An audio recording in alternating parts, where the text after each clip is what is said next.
Ons is aan die einde van dag 2 van ons MDDK ATKV Eisteddfit en dit is 'n groot voorreg om ons drama- en skryfkunsbeoordelaars aan julle voor te stel. Roelien Spruit en Alisander Fourie. Welkom julle twee. Dankie. Baie dankie dat julle julle kennis met die kinders gedeel het vandag. Dit was verskriklik lekker, Roelien. Roelien is 'n kenner op alle dramagebiede en het baie kennis en ervaring in die veld. Maar sê eers gou 'n bietjie vir my, waar het jou liefde vir drama en teater begin? Weet jy, skoon per ongeluk, maar my ma was 'n actress. En hulle het in die ou dae was daar Wena Nudee wat getoer het, en dan was daar Ben Potgieter. En my ma was van die groep Ben Potgieter. Ek het agter die verhoog groot geword, ek geweet daar's enigiets anders nie. Die snaakste ding is, een van die eerste films wat ek gemaak het, is toe Tannie Wena Nudee, wat toe nou ook vir my vra waar dit begin, toe sê ek, my ma was 'n actress. Toe sê sy, o, jou ma was 'n actress, nou wil jy ook 'n actress wees. Sy was naar met my. Maar ja, dis waar dit begin het. Dis waar dit begin het, en so dis deel van jou grein, dis deel van jou lewe. Ja. En Roelien, wat dink jy is die waarde? Jy het nou klomp kindertjies vandag gesien, plaaskinders, allerlei soort kinders op die verhoog. Wat dink jy is die waarde van 'n Eisteddfit of 'n kunswedstryd of 'n optreegeleentheid vir kinders? Ek dink net oor die algemeen die feit dat jy drama aanbied. Ek dink dit is ongelooflik belangrik vir kinders om hulle karakter te ontwikkel, hulle self te ontdek, hulle emosies te ontdek, want baie keer weet jy nie, jy het al hierdie goed wat hier binne in jou gebeur nie, en dit is so ongelooflik dat drama dit vir jou wys, wat jy kan voel, wat jy kan beleef. Dit maak van jou 'n sterker mens, 'n kleurvoller mens. Ek dink veral ook nou in 'n tyd van kinders wat baie blootgestel word aan sosiale media en eendimensionele, daar's nie, daar's geen kreatiwiteit daarin. Nee. En hierin moet jy baie kreatief wees, jy moet goed ontdek en jouself ontdek. Yes. As jy een nout kan gee vir 'n aspirant aktrise of akteur, wat hulle moet saamvat, wat jy graag wil hê hulle moet onthou, wat sal dit wees? Tegniek is ongelooflik belangrik. Dit gaan nie net oor hoe jy lyk en wat is jou persoonlikheid en goed nie. Daar's verskriklik baie tegniek wat van jou 'n fantastiese akteur sal maak. En jy moet respek hê daarvoor. Jy moet uitvind wat is die tegnieke. Jy moet dit leer by die oues van daar soos ons. En jy moet werk. Kan vir jou daai sakke vol tegniek gee. So ek wil graag hê hulle moet tegniek leer. En hulle moet hard werk. Ja, en eerlikheid. Jy kry eerlikheid deur goeie tegniek. So dit kom nie net van self nie, né? Nee, dit kom nie van self nie. Alisander, jy het vir ons, jy's ook akteur. Ja. En jy het 'n bietjie vir ons die kreatiewe skryfwerk beoordeel.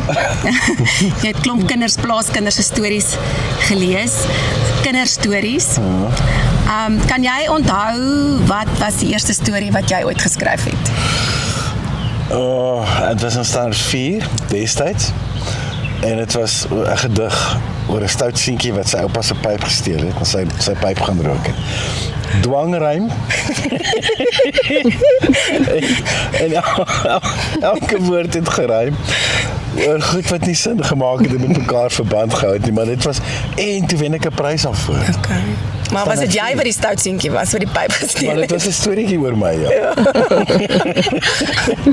En toe ek 2 jaar oud was, het my oupa, dan klim ek in sy kar, staan ek my vuil voete op die sitplek, en dan gee hy vir my sy pyp en sy hoed, dan sit hy sy hoed op my kop, en dan staan ek nou met die pyp.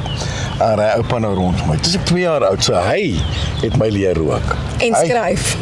Nee, hy het my net 'n storie gegee om te skryf, dit is al. Wat dink jy is die waarde van, hoekom dink jy, is dit belangrik vir kinders om te skryf, of om daai deel van hulle te ontwikkel?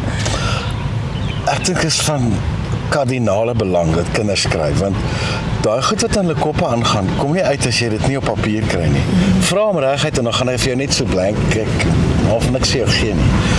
Maar los hom wat hy sy eie goed op papier sit, en dan skielik besef jy, maar hier's 'n sosiale bewussyn. Ja. En hoe meer van die kinders se goed ek gelees, hoe meer besef ek, maar hierdie is 'n gedeelde bewussyn. Al hierdie kinders is op dieselfde plek sosiaal wakker. Almal is op dieselfde plek, almal praat amper dieselfde taal, maar dis nie die stadskinders se taal nie. Dit is nie vuil nie, dis nie bar nie. Ek was baie verbaas, want ek tog maar alle kinders is dieselfde. Hier kom ek, en hierdie is deurdagte prosesse, en deurdagte goed wat geskryf is, met kinders wat sosiaal aangeswitch is, om dit nou die Engels te gebruik.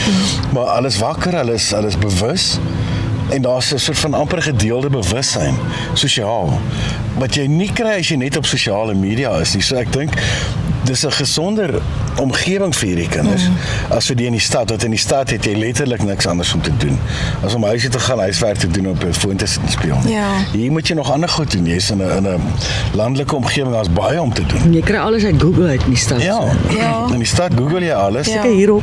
Ja, ek dink hier ook, maar ek dink ons is gelukkig met 'n bietjie meer gebalanseerde kind. Beslis. Ja. Want Ja. uit die skryfwerk kon ek dit sien. Ja.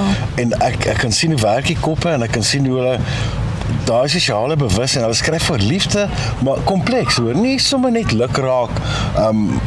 Dit is komplekse goed, en dit is nie bar of iets, en dit is diep gevoelens. Dan dink jy, wow, julle deel nou baie, maar wat hulle deel is, dis fascinerend, want dit is eerlik.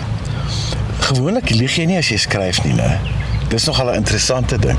So daar kom so amper 'n bietjie van 'n confession uit, Ja. en die regte gevoelens oor 'n break-up, iemand wat 'n verhouding beëindig het. Ja. Daai regte gevoelens wat uitkom is baie mooi omskryf, en deurdag, en jy kan sien, dis deurleef, hierdie kind het dit geleef, daai stukkie, en toe mooi gaan verwoord. So is baie interessant vir my. Dis baie lekker, want dit is ons eerste keer wat ons hierdie jaar die kreatiewe skryfkuns van die MDDK insluit, en ek dink dit is 'n baie waardevolle afdeling. Ja, dit is. Nou wil ek vir jou ook dieselfde vraag vra as wat ek vir Eileen gevra het, as jy 'n note moet gee vir 'n aspirant skrywer wat jy graag wil hê hy moet onthou.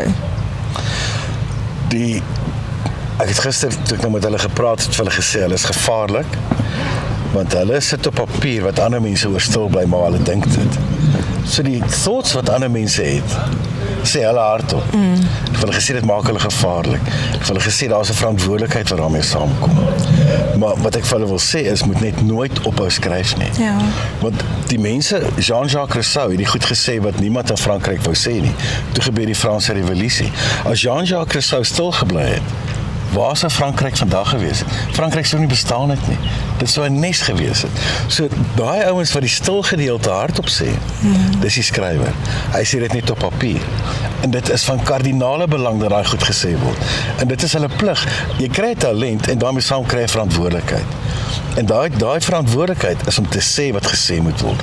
En dis wat ek vir hulle wil sê. En hulle moet dit onthou. En om dit saam met hulle vat in die wêreld in. Ja. As hulle ander werk en goed gaan doen eendag, jy kan altyd 'n ding tik en skryf en instuur vir 'n kompetisie of vir 'n vriend stuur, en daai ou gaan iets daarmee doen. Ja. En dit gaan kom by die regte persoon wat dit lees. So Ek werk amper dieselfde met akteur wees. Ja. Jy het 'n verantwoordelikheid. Ja. Dis 'n groot verantwoordelikheid. Jy moet respek hê. En dit maak my opgewonde om te dink, ons het aspirant skrywers wat tekste kan skryf vir kinders. Ek bedoel, dit is alles eintlik deel van 'n kollaboratiewe of 'n samebindende tipe kunsvorm, né? Ons almal voer van mekaar af. Ja. En ek dink dis wat die MDDK as dit wat lekker maak, is al die verskillende fasette wat ons het waar kinders kan uitleef. Kyk, alle kommunikasie, wel in ons bedryf en in die kunsbedryf en die beeldende kunste en die uitvoerende kunste, gaan maar oor kommunikasie. Ja. En dis 'n collaborative issue. Ja. Almal moet saamwerk daaraan. Ja. Sy sê die mooi Afrikaanse woord en jy sê die Engelse woord. Maar ek het hom ook gesê eers. Ek lees en skryf en werk die hele tyd tussen Afrikaans en Engels. Ja. Ek skryf my outline, my opsomming, skryf ek in Engels. Swak verskoning. Nee hoor, hè, en dan skryf ek my teks in Afrikaans. Ja. Maar so dis walglik en dit is eintlik vir my erg, maar ek gaan nie daaroor afgaan nou nie, maar ja, so jy word geforseer om te dink in Engels en dan te gaan skryf in Afrikaans. En dis so moeilik om daai oorskakeling elke keer perfek te doen. Ja. Jy val maar in al die gate, jy trap maar in elke ou slaggatjie wat daar is. Gelukkig het ons by die MDK Afrikaans, Engels en alle tale. So dis baie lekker. Môre moet julle weer kyk, want dan het ons die sangafdeling en dan kan ons sing in Afrikaans en Engels en Zulu. So kyk asseblief môre verder en ons sien julle weer. Dankie julle twee. Dankie Baie vir jou. lekker. Baie lekker.